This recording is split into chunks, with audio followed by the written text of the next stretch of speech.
Welcome to the Something Blue Fan Who review. This is an ongoing series on the Something Blue channel where I, Jed T.E. Rhodes, the grooviest Doctor, will review Doctor Who fan content, be it fan films or fan audios. Today's episode is the first full story of Doctor Who Guardian from DDK Productions' Broken Memories. Released in 2016, this is the first of a long-running series DDK made. Speaking candidly, I really liked some of their later work, so it's interesting coming back to this piece, which is less sharp. Still, visually this is an impressive piece. The location, clearly a museum of some sort, is very impressive, if very obviously a museum. There's a lot of nice effects shots setting up the space. The dialogue, perhaps less impressive.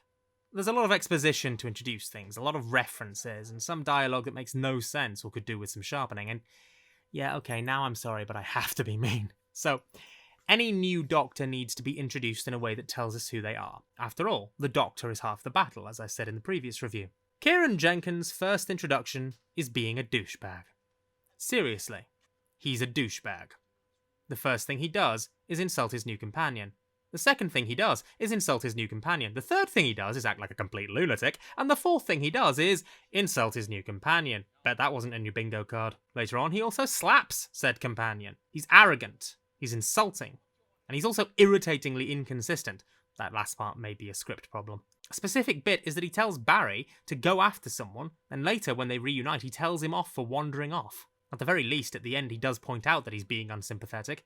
That doesn't make it better. The emphasis, by the way, is that this is a new companion for this Doctor, Barry Dalton, as played by Thomas Rainford.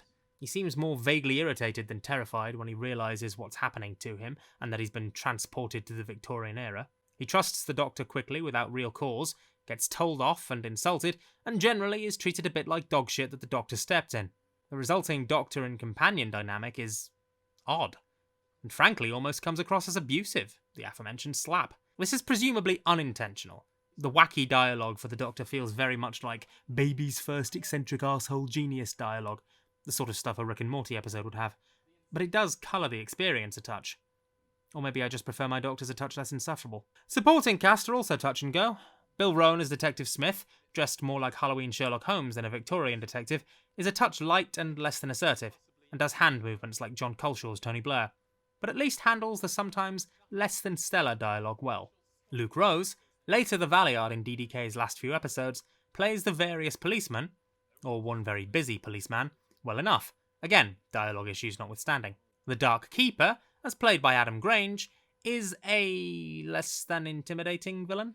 The fact that Barry feels confident enough to mock this character in his first episode as the companion doesn't exactly give the villain an impression of strength, no matter how dark the cloak and gravelly the voice is. The story's a little all over the place. There's bits that feel lifted from Deep Breath, actually a lot that feels lifted from Deep Breath, just less sharp. A lot less sharp. There's some ominous foreboding prophecies, a staple of fan films.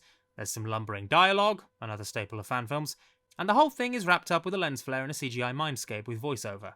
Oh, and there's an "I'm so awesome" speech from the Doctor at the end. Another staple of fan films, because of course there is. There's also a line about having sex that feels really overly crude, but hey ho, this thing was written by 20-something men, and having been one, I do know that this is the least crude comment we could have had. And the episode ends on a cliffhanger that I'm assuming makes sense at some point. On the production value side, you know, that thing we don't care about as much because this is a fan film, there's a bunch of little things that an official production would have caught. Wristwatches on Victorian gents, shoddy costumes, one upper-class woman with a nose piercing.